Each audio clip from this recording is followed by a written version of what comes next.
Bonjour tout le monde pour ce 4e recap de Série Mania. Alors je suis actuellement chez Julia, vous n'étiez encore jamais venu, bienvenue, mais vous en verrez un peu plus pour la FAQ que nous avons tournée et que nous sommes en train de monter en ce moment. Julia est très fatiguée de son rôle de jury, elle a pris ça très à cœur et elle a vu beaucoup de séries, elle est un peu fatiguée. Donc je vais vous débriefer ce que j'ai vu le vendredi 22 avril. J'ai vu The Pass et Au-delà des murs. Alors The Pass est une série de Hulu, qui raconte l'histoire d'une secte. Dedans, nous avons Hugh Dancy de Hannibal, nous avons... Comment s'appelle la fille ? Nous avons Michelle Monaghan, nous avons d'autres gens que je me souviens plus. Enfin, c'est pour vous dire à quel point la série m'a marqué. Aaron Paul de Breaking Bad, voilà. La série m'a pas vraiment plu, en fait. Il se passe pas grand-chose. Voilà, on est dans une secte. Ça veut un peu se la jouer Leftover ou je ne sais pas quoi. Il y a du mystère, les personnages féminins sont nuls. Je suis parti, il y avait 2 épisodes, je suis parti après le premier. Il y a une coupure de courant en plus, donc on a été dans le noir pendant une demi-heure. Donc voilà, on a pu avoir une demi-heure pour dire à quel point ça ne nous avait pas plu. Il y avait un flashback de scènes qu'on avait déjà vues une demi-heure avant. Enfin bref.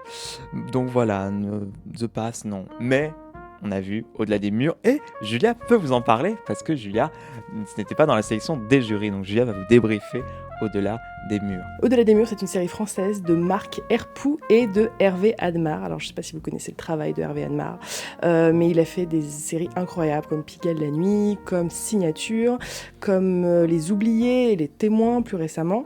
Là, il prépare Les Témoins saison 2. Et donc là, Au-delà des murs, c'était sa nouvelle série qui est une mini-série de 3 épisodes seulement de 45 minutes. Donc ça se regarde très très vite. Donc là, on a vu l'intégrale.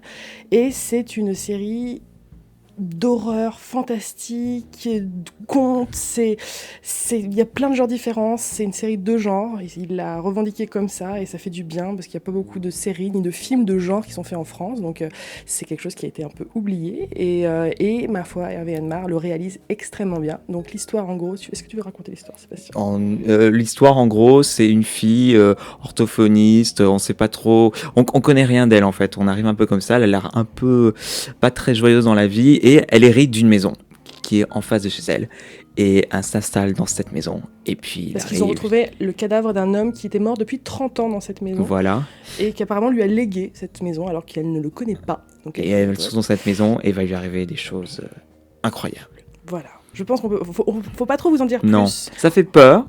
Mais pas trop. Je ne sais pas si vous avez vu le film Mama, mais voilà, c'est quelque chose qui commence un peu dans pas l'horreur, mais dans le frisson, et on bascule de plus en plus dans le conte et dans le merveilleux, en fait, tout en restant sombre et un peu... ça fait un peu peur, mais on bascule vraiment dans le conte assez rapidement, et voilà, on est plongé dans cette maison et dans les aventures de cette fille, les gens qu'elle va y rencontrer, les créatures qu'elle va y rencontrer. L'actrice est incroyable, c'est une actrice belge qui joue extrêmement bien. Le personnage est fort, très bien interprété, il est physique, il est vraiment vraiment bien.